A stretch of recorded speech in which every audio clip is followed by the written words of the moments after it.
There's an uncomfortable truth that almost no one dares to say aloud. Most people don't connect through pure love. They connect through emotional dynamics.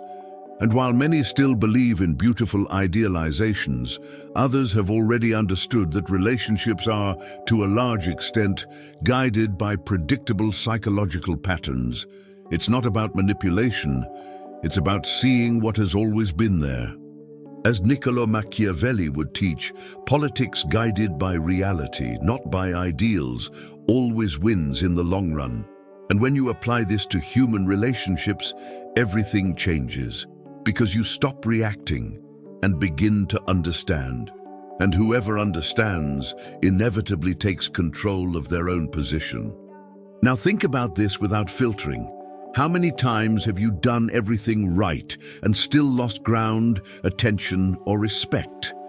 How many times have you been too predictable, too available, too understanding, and ended up being left aside? This doesn't happen by chance. There's an invisible pattern at play, an emotional game that most people participate in without even realizing it. And here's a statement that might bother you, but will open your mind. It's not the one who delivers the most who wins. It's the one who positions themselves best. And that's exactly what you're going to start seeing here. Not with empty motivational phrases, but with a direct reading of real human nature. The kind that nobody explains to you, but everyone feels. In this video, you'll understand 9 points that completely change how you position yourself in relationships. These aren't magic techniques or ready-made formulas.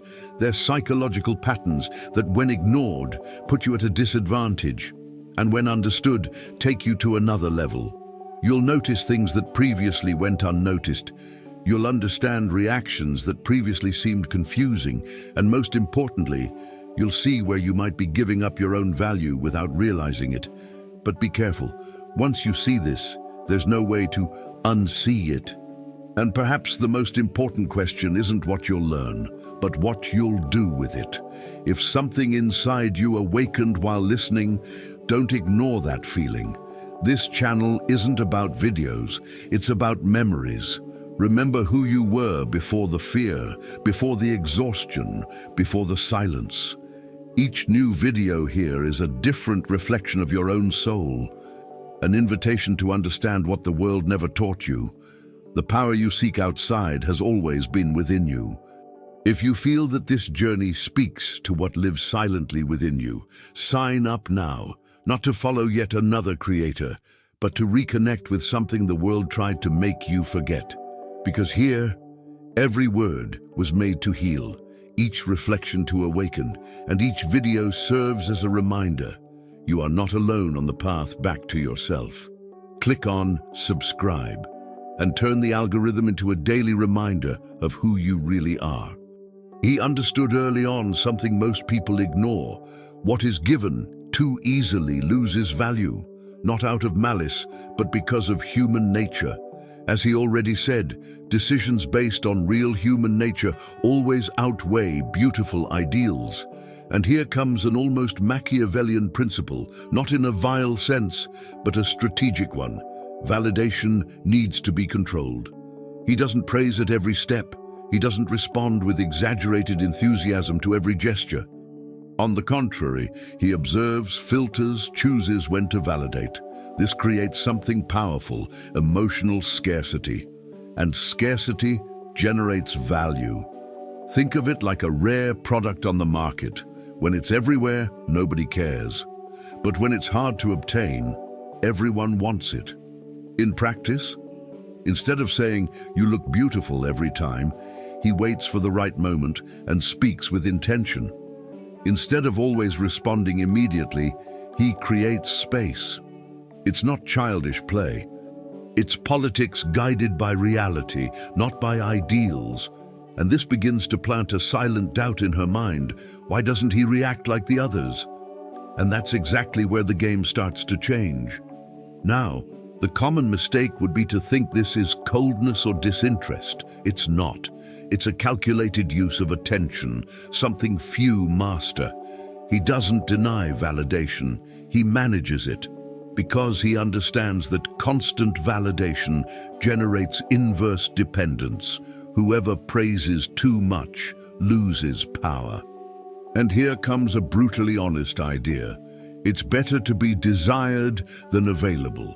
It's better to be an uncertain source of validation than predictable. This connects directly to Machiavelli's principle. It's better to be feared than loved, or rather, in the emotional context, better to be respected than necessary. A simple example: while other men inflate her ego with constant messages, he appears with precision, a well-placed phrase, a strategic silence, a look that communicates more than words. This breaks the pattern. This creates presence. This creates impact. And without realizing it, she begins to value each small validation from him more because it's not guaranteed. And here's the most profound point. He's not manipulating. He's positioning himself. There's a stark difference between someone who seeks approval and someone who delivers validation with discernment. The former begs for attention. The latter defines value, and value defines dynamics. When he ceases to be emotionally predictable, he activates something primal: interest. Because human beings are drawn to what they don't fully understand, and it's in this space, between presence and absence, that curiosity is born. And curiosity, when well nourished, becomes a mild obsession. But this opens a new door. Because if validation isn't constant, then his behavior can't be entirely predictable either. And that's where the next level of this strategy comes in. He realized something most people never see. The human brain clings to patterns, but becomes addicted to breaking them. This is where one of the most silent and powerful tools comes in: unpredictability. While many follow predictable scripts, respond quickly, always praise, react the same way, he does the opposite. Not out of whim, but out of strategy. As Niccolò Machiavelli's logic teaches, decisions based on real human nature surpass any romantic ideal. He understands that predictability generates comfort, but also boredom, and boredom kills any kind of attraction. So he alternates. One day, a strong presence. The next, calculated silence. Sometimes he responds with depth, other times lightly. This creates a powerful psychological effect. She starts thinking about him even when he's not present, because the mind tries to fill in the gaps. And emotional gaps are fertile ground for interest to grow. But there's an important detail here. This isn't acting chaotically, but rather acting with strategic awareness. His unpredictability isn't lack of control, it's constant adaptability. He reads the environment, perceives the moment, adjusts his energy. This is virtù and fortuna in action, the ability to act precisely within chaos. A practical example: if everyone is validating her on social media, he doesn't join the chorus, he observes. If she expects an immediate response, he sometimes takes his time, not out of disinterest, but to break the pattern she's already internalized with other people. And when he responds, it's not generic, it's specific, it's different. This creates contrast, and contrast creates memory, and what is memorable becomes relevant. Little by little, she begins to realize that he can't be easily read, and this activates an unconscious mechanism, the search for understanding. And when someone tries to understand you, they're already emotionally invested. Now comes the deepest layer of all this. Unpredictability isn't just for maintaining attention, it's for establishing position. Whoever is completely predictable is controllable. Whoever breaks patterns defines the game, and this connects directly to a brutal principle. The end justifies the means, when the means are awareness and not blind manipulation. He's not playing for ego, but for positioning. He understands that being completely transparent all the time might seem nice, but in practice, it eliminates mystery. And without mystery, there is no tension. And without tension, there is no lasting interest. But this kind of dynamic begins to awaken something more sensitive within her, an attempt to understand, to predict, to connect more deeply. And when this internal search begins, it inevitably reveals emotions that perhaps she herself hasn't even named yet. And that's exactly where the next level comes into play. He understood something that completely changes the dynamic. People don't connect with those who talk the most. They connect with those who make them feel understood. And here comes a skill that few master: emotional mirroring. It's not about repeating words, it's about translating feelings. He observes micro-expressions, changes in tone, pauses. And then he does something that seems simple but is rare. He names what she's feeling better than she herself could. This creates an almost magnetic sensation, because when someone feels truly seen, they lower their guard. This is politics guided by reality, not by ideals. It's not about saying what is beautiful, it's about saying what is true. A practical example. Instead of responding, "Don't worry," he says, "It's not just concern. It seems like you've been carrying this for days," as if no one had noticed. This changes everything, because he's not reacting, he's understanding. And understanding generates instant connection. But there's an even deeper level to it. When he accurately reflects emotions, he creates something almost invisible: emotional authority. Not the imposed kind, but the kind that arises naturally. Because whoever understands, leads.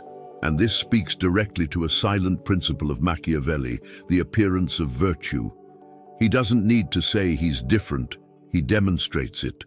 While others offer quick fixes or ignore what she feels, he enters territory few dare to: real emotion. And here's an important point. He doesn't exaggerate, doesn't dramatize, doesn't force empathy. He calibrates. If she's slightly frustrated, he doesn't treat it as a tragedy. If she's shaken, he doesn't minimize it. This precision creates trust, and trust creates openness, and openness creates subtle emotional dependence, because she begins to realize that with him, she doesn't need to explain so much. He simply understands. And that's rare, and what is rare becomes irreplaceable. Now consider the consequence of this. When someone begins to feel deeply understood by you, a bond emerges that goes beyond the rationale. They start to share more, trust more, reveal parts they would normally hide. And this is where the dynamic begins to shift, because connection generates closeness. But closeness can also generate vulnerability. And when a real emotional connection exists, a silent fear arises. What if I lose this?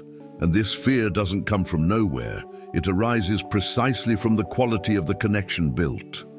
And it is at this delicate, almost invisible point that the next strategic move begins to take shape. He knows that deep connection isn't the end of the game. It's the beginning of a new dynamic. Because when someone feels seen, understood, and emotionally connected, something inevitable is born: the fear of losing that. And here comes a layer that few are aware of: managing one's own availability. He doesn't become absent abruptly, but he also doesn't become guaranteed. There's a very fine line between presence and excess, and he walks exactly on that line. This is politics guided by reality, not by ideals. It's not enough to create a connection. It's necessary to sustain the value of that connection. And value diminishes when it becomes absolute certainty. A simple example. After days of intense conversations, he slightly reduces the pace. He doesn't disappear completely, but he doesn't deliver the same standard. This generates a small emotional friction. And this friction activates something powerful: the perception of risk. And when there is risk, there is heightened attention. But here's the detail that differentiates strategy from immaturity. He doesn't use fear aggressively or manipulatively. He uses it as a natural consequence of his own positioning. He doesn't say, "You could lose me." He simply demonstrates that he has a life, priorities, direction. This creates something essential: He doesn't depend on her. And whoever doesn't depend cannot be controlled. This is one of the most silent pillars of Niccolo Machiavelli's thought. Avoid being hated, but never be seen as weak. He maintains unwavering self-respect, and this generates an internal tension in her, not toxic anxiety, but self-worth, because the human brain protects what it feels it could lose. In practice, he doesn't cancel everything for her. He doesn't always respond instantly. He doesn't revolve his life around the relationship. And this communicates more than any speech. I choose to be here. I don't need to be here. Now observe the cumulative effect of this. The connection that was once comfortable begins to gain emotional depth. She starts paying more attention, interpreting more signals, valuing moments of presence more. And this doesn't happen through direct manipulation, but through natural psychological structure. Because human beings function like this, the more they invest emotionally in something that isn't entirely guaranteed, the more attached they become. And it's precisely at this point that a new need arises within her. The search for emotional stability. For someone who, even if not entirely predictable, remains steadfast when it truly matters. And this is where the dynamic takes another turn, because after activating tension and value, he needs to show something even rarer: absolute emotional control in moments of instability. And this opens space for the next level of this construction. He understood something that completely changes a woman's perception of a man. It's not what you do in easy moments that defines your worth. It's how you behave in chaos. When emotions rise, when tension appears, when she's confused, irritated, or insecure, that's where most fail. They react impulsively, try to defend themselves, enter the emotional game. He doesn't. He slows down. He breathes. He observes. Because he knows that at that moment, it's not about logic, it's about presence. And real presence doesn't shout, doesn't impose itself, doesn't compete. It stabilizes. That's the calculated use of strength, not brute force, but emotional strength. While others enter the storm, he becomes the fixed point within it. A clear example: if she reacts intensely, he doesn't retaliate in kind. He responds calmly. I understand that this affected you. Let's sort this out together. Without irony, without superiority, just quiet firmness. And this creates something rare: emotional security. But there's a detail that few realize. This calmness cannot be passive. It's not submission. It's not acceptance of any behavior. It's silent firmness. He listens, validates the feeling, but doesn't validate disrespectful attitudes. This is respecting oneself while offering stability to the other. And here comes an essential principle that echoes Machiavelli's logic. Avoid being hated, but never give up one's own position. He doesn't try to win arguments. He redefines their terrain. Instead of reacting with emotion, he leads with clarity. If she tests limits, he maintains a calm but direct tone. I understand your point, but this doesn't work for me. Without raising his voice, without losing his composure. This generates something extremely powerful: deep emotional respect. Because deep down, everyone looks for someone who doesn't crumble when things get tough. And now comes the inevitable consequence of all this. When he becomes that anchor, that point of stability amidst the chaos, he occupies a space that few can occupy. He's no longer just someone interesting or different. He becomes necessary on a deeper emotional level, and that completely changes the game, because now it's not just curiosity or attraction, it's dependence on balance. But this brings a new layer of strategic responsibility.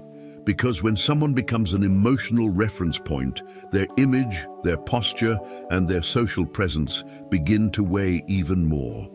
And it's at this point that the next level comes in. Not just how he behaves with her, but how he positions himself in the world around him. Because in the end, external perception shapes internal value, and this opens a new field of influence. He understood a principle that most ignore. People don't judge you solely by what you say, but by what the world seems to say about you. Status isn't just money, looks, or popularity. It's a perception of social value, and perception shapes behavior. He doesn't need to announce who he is, nor try to convince. He demonstrates. That's the appearance of virtue in action, not in the sense of pretending, but of communicating value strategically. He takes care of his posture, his environment, the people he associates with, how he speaks, and most importantly, what he doesn't do, because the absence of need communicates power. A simple example: while many try to impress, he observes more than he speaks. While others seek approval, he maintains direction. This creates an immediate contrast, and contrast attracts attention, and attention turns into respect. But here's the most sophisticated point. True status is silent.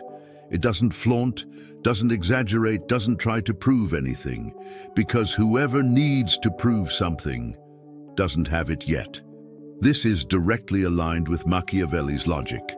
Better to be feared than loved, but never despised. And contempt arises from a desperate attempt at validation. He avoids this with precision. He positions himself as someone busy, purposeful, with a life beyond that interaction. This creates a powerful perception. He is a choice, not a necessity. In practice, he's not always available. He doesn't adapt his entire schedule because of her. He has projects, a routine, ambition, and this isn't spoken, it's perceived. And when she realizes he has his own world, his value automatically rises within the dynamic. Now observe the psychological effect of this. When he positions himself with quiet authority, she begins to see him not just as someone interesting, but as someone above the social average. And this activates something profound: admiration. And admiration, unlike momentary attraction, creates fixation. Because the human brain seeks to approach what it considers superior in some aspect. And this completely changes how she reacts.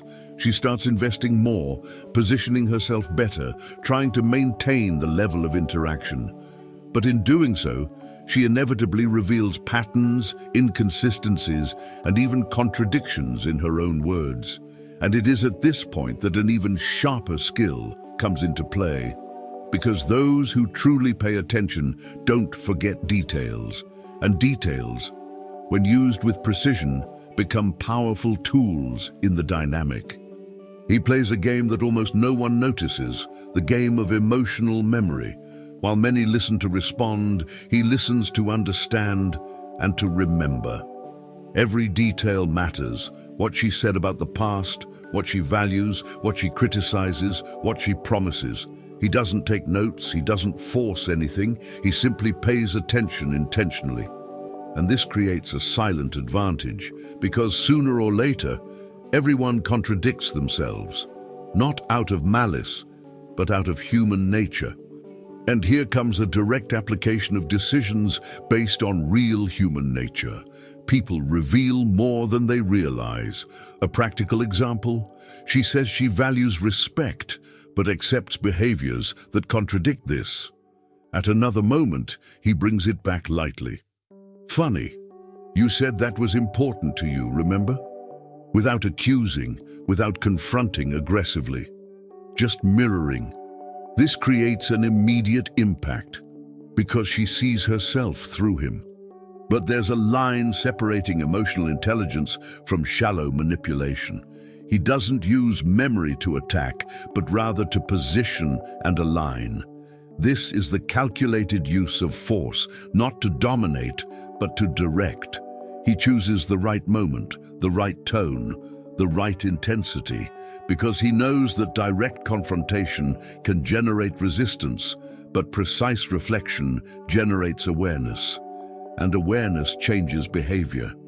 This also reinforces something essential. He is not distracted, he is not superficial, he is present, and profound presence creates respect. Here, once again, the logic of Niccolo Machiavelli appears. Avoid being hated while maintaining control of the situation. He doesn't humiliate, he doesn't expose, he leads, and in doing so, he establishes an invisible pattern. Inconsistency doesn't go unnoticed. And when someone realizes they can't act however they want without being noticed, they naturally adjust their behavior. Now consider the long-term effect of this. She starts to think twice before acting or speaking, not out of fear, but out of respect for his level of awareness. And this completely elevates the dynamic, because now it's no longer just attraction or connection, it's consistency under observation. But maintaining this level requires something even stronger than perception. It requires posture, because it's no use seeing patterns if you don't have the firmness to act on them. And this is exactly where the next level comes in, where it's not enough to understand, you need to lead, not with imposition, but with clear direction, because in the end, those who don't lead end up being led.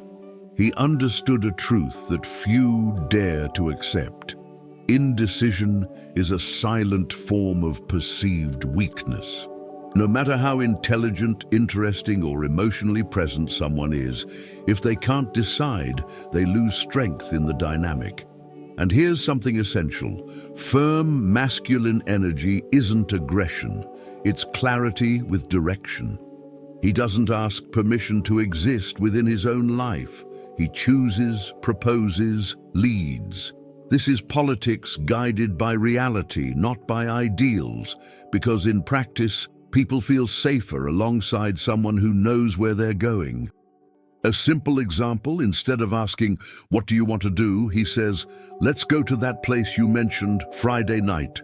Direct, clear, without hesitation. This doesn't limit, it guides, and whoever guides takes a stand. But there's an even deeper point to this. Leading isn't about controlling others, it's about taking responsibility for direction.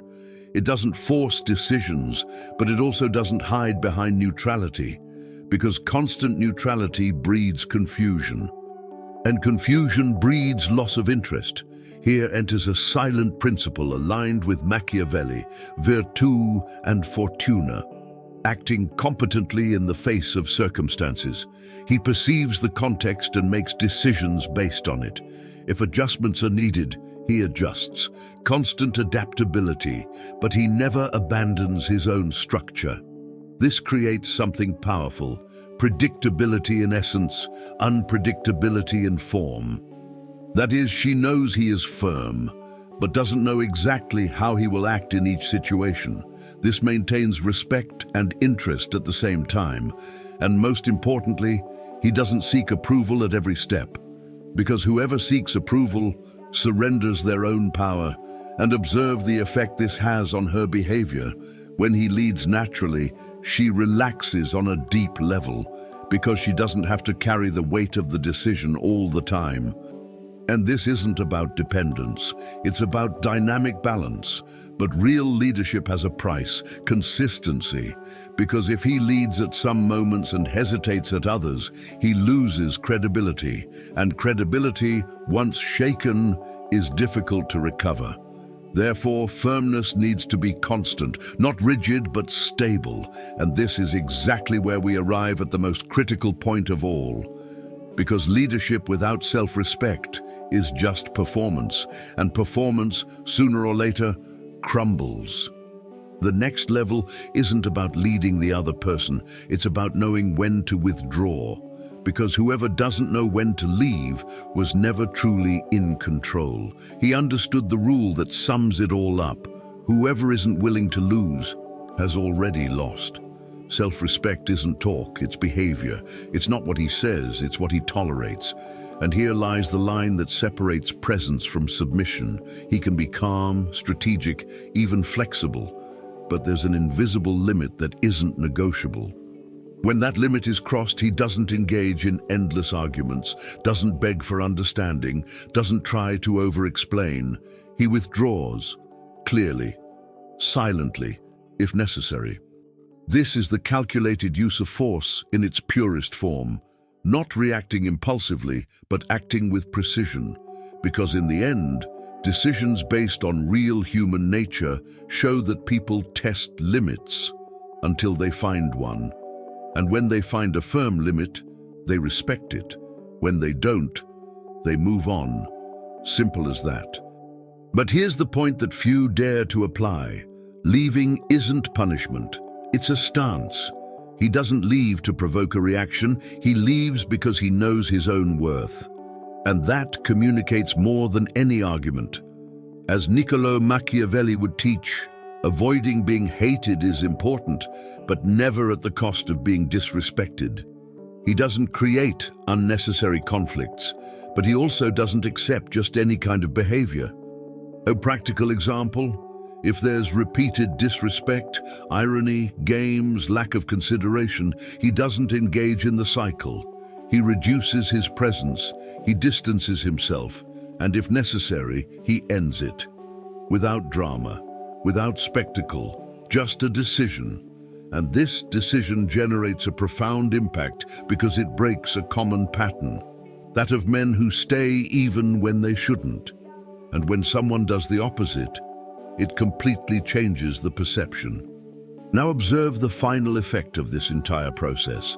He becomes someone rare, not because he plays games, but because he understands the human game in its essence.